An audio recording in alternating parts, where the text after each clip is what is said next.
Hello' friends, welcome back to my YouTube channel. মই অনুৰাগ শৰ্মা আপোনালোক সকলোকে পুনৰবাৰ স্বাগতম জনাইছোঁ মোৰ ইউটিউব চেনেলটোলৈ।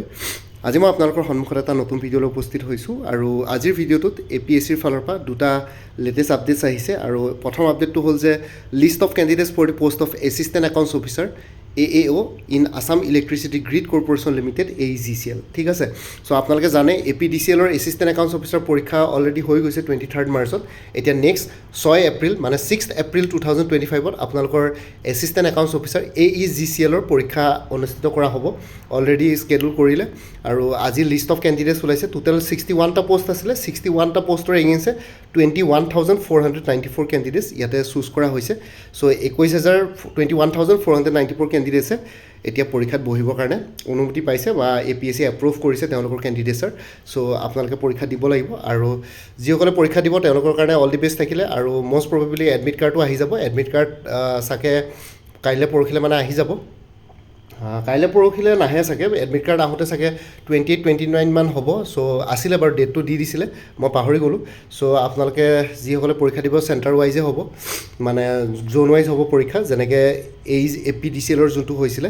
আৰু লগতে আপোনালোকৰ আৰু এটা নটিফিকেশ্যন আছে, সেইদিনাখন যোনটো APDCLৰ পৰীক্ষা হৈছিলে তাৰ কাৰণে official answer keys APSC publish কৰিছিলে। ইয়াতে পাব্লিছ কৰিলে ইয়াতে আপোনালোকৰ অফিচিয়েল এনচাৰ কিজবিলাক চাব পাৰিব। General knowledge, ABCD, accountancy, mathematics, statistics এই গোটেইবিলাক আছে। বাকী ইংলিছখনটো ডেছক্ৰিপটিভ পেপাৰ হয়। চ' সেইটো কাৰণে আপোনালোকে ইংলিছ আৰু মেথমেটিক্স ডেছক্ৰিপটিভৰ কাৰণেতো এনচাৰ কিজ মানে নাপাব, কাৰণ ডেছক্ৰিপটিভ পেপাৰ। বাকী জেনেৰেল নলেজ আৰু একাউণ্টেঞ্চি, মেথমেটিক্স, ষ্টেটিষ্টিক্স এইকেইটা ছাবজেক্টৰ কাৰণে আপোনালোকে এনচাৰ কিজৰ লগত নিজৰ কি বুলি কয়, নিজৰ কুৱেশ্যন পেপাৰখনৰ লগত আপোনালোকে মিলাই চাব পাৰে কোনে কিমান মাৰ্কছ স্ক'ৰ কৰিছে। বাকী কমেণ্ট ছেকশ্যনত জনাবচোন বাৰু কোনে কিমান মাৰ্কছ স্ক'ৰ কৰিছে, তেতিয়া অলপ কাট অফ মাৰ্কছটো অলপ এনালাইচিছ কৰিব পাৰোঁ নেকি চাম। আৰু লগতে বাকী অন্য বেলেগ আৰু ক'বলগীয়া নাই, এই দুটাহে নটিফিকেশ্যন আছিলে আপোনালোকে। আৰু লগতে অবজেকশ্যন লিংক এটাও আছে। অবজেকশ্যন লিংকটো কামিং চুন বুলি দেখাইছে।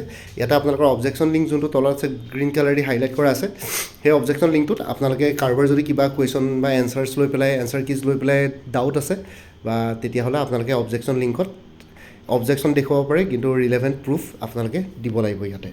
ঠিক আছে, বাকী আপোনালোকৰ আপকামিং এক্সামছবিলাকৰ কাৰণে যদি প্ৰিপেৰেশ্যন কৰি আছে তেতিয়াহ'লে APSC ইনস্পেক্টৰ অফ লিগেল মেট্ৰলজিৰ যোনখন জেনেৰেল ষ্টাডিজ পেপাৰ আছে, ইয়াতে দুখন পেপাৰ আছে, জেনেৰেল ষ্টাডিজ আৰু জেনেৰেল ছায়েন্স। কিন্তু জেনেৰেল ষ্টাডিজ পেপাৰখনৰ কাৰণে ফুল কোৰ্চ এটা এভেইলেবল আছে 150 ৰুপিছত। জেনেৰেল ছায়েন্সৰ মেটেৰিয়েলছ মোৰ তাত নাপাব বাৰু।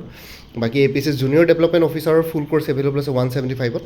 DME গ্ৰেড 3 নন টেকনিকেলৰ পৰীক্ষা আহি আছে অহা দেওবাৰে 38 মাৰ্চ, 30 মাৰ্চত আছে পৰীক্ষা।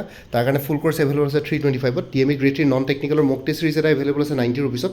আৰু DME গ্ৰেড 3 নন টেকনিকেলৰ ফুল কোৰ্চ প্লাছ মক টেষ্ট চিৰিজ এভেইলেবল আছে 400 ৰুপিছত। APSC assistant accounts officer AEGCL, APDCL AEGCLৰ যিটো এক্সাম পেটাৰ্ণৰ চিলেবাছ একে, তাৰ কাৰণে ফুল কোৰ্চ এভেইলেবল আছে। জেনেৰেল ইংলিছ, জেনেৰেল নলেজ আৰু মেথমেটিক্স ডেছক্ৰিপটিভ তিনিখন পেপাৰৰ পৰা 375ত। আৰু কোনোবাই যদি একাউণ্টেঞ্চি কোৰ্চ ছাবজেক্ট হিচাপে ল'ম বুলি ভাবিছে তেতিয়াহ'লে এটা এক্সটাৰ্নেল লিংক শ্বেয়াৰ কৰিম, তাতে 3000 মান MCQs পাই যাব। সেইদিনাখন এক্সটাৰ্নেল লিংকটোৰ পৰা আই থিংক আপোনালোকৰ কিছুমান কুৱেশ্যনছ তাতে আছিলে বাৰু পৰীক্ষাত।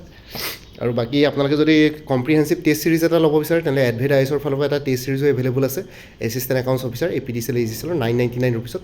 সেইটো টেষ্ট চিৰিজ ল'লে মানে তাতে general English, general knowledge, mathematics descriptive আৰু আপোনালোকৰ optional subjects statistics, mathematics, accountancy গোটেইকেইটা পাই যাব। বাকী APSC CCৰ প্ৰিলিমিনাৰীৰ কাৰণেও কেছ কৰ্চেছ এভেইলেবল আছে এডভেট আইএছৰ ফালৰ পৰা। প্ৰিলিমিনাৰী 1 জুনত পৰীক্ষা অনুষ্ঠিত কৰা হ'ব। আৰু APSC জুনিয়ৰ এডমিনিষ্ট্ৰেটিভ এছিষ্টেণ্টৰ কাৰণেও ফুল কোৰ্চ এভেইলেবল আছে 375ত। আছাম পুলিচ কনষ্টেবল আৰু অন্যান্য পষ্টসমূহৰ কাৰণে ফুল কোৰ্চ এভেইলেবল আছে 325ত। APSC ষ্টেন'গ্ৰাফাৰ গ্ৰেড 2ৰ কাৰণে ফুল কোৰ্চ এভেইলেবল আছে 275ত। উইমেন এণ্ড চাইল্ড ডেভেলপমেণ্টৰ ষ্টেটিষ্টিকেল এছিষ্টেণ্টৰ ফুল কোৰ্চ এভেইলেবল আছে 325ত। আৰু মোৰ পৰা কোৰ্চ ল'লে মানে কাৰেণ্ট এফেয়াৰ্ছবিলাক লাইফ টাইমৰ কাৰণে পাই থাকিব। তাৰ কাৰণে কোনো ফাৰ্ডাৰ পে'মেণ্ট কৰিব নালাগে। প্ৰত্যেক মাহৰ ষ্টাৰ্টিঙত এটা ৰিমাইণ্ডাৰ মেছেজ দিলে হ'ল যে প্ৰিভিয়াছ মান্থৰ কাৰেণ্ট এফেয়াৰ্ছ লাগে। চ' এতিয়া বৰ্তমান কাৰেণ্ট এফেয়াৰ্ছ কোৰ্চবিলাকত 2024 ফুল ইয়েৰ আৰু 2025 জানুৱাৰী ফেব্ৰুৱাৰী কভাৰ কৰা হৈছে। কোনোবা যদি ইণ্টাৰেষ্টেড কেণ্ডিডেটছ আছে তেতিয়াহ'লে হোৱাটছএপ নম্বৰটোত মেছেজ কৰি জনাওক 9706555751। আপোনালোকক কোনটো কোৰ্চ লাগে, কোৰ্চৰ কণ্টেণ্টছখিনি শ্বেয়াৰ কৰিম, লগতে পে'মেণ্টৰ লিংক দি দিম। পে'মেণ্ট কৰাৰ লগে লগে গোটেই কোৰ্চটো নিজৰ হোৱাটছএপত PDF ফৰ্মেটত পাই যাব। আৰু ইয়াতে যোনটো হোৱাটছএপ নম্বৰ দি আছে এইটো অনুগ্ৰহ কৰি কল নকৰিব, এইটো জাষ্ট হোৱাটছএপ মেছেজৰ কাৰণে এভেইলেবল, কলৰ কাৰণে এভেইলেবল নহয়। বাকী ভিডিঅ' ডেছক্ৰিপশ্যনৰ কমেণ্ট ছেকশ্যন চেক কৰক, তাতে কোৰ্চখিনিৰ কথা আৰু এবাৰ উল্লেখ কৰি দিছোঁ, আপোনালোকে চাই ল'ব পাৰিব।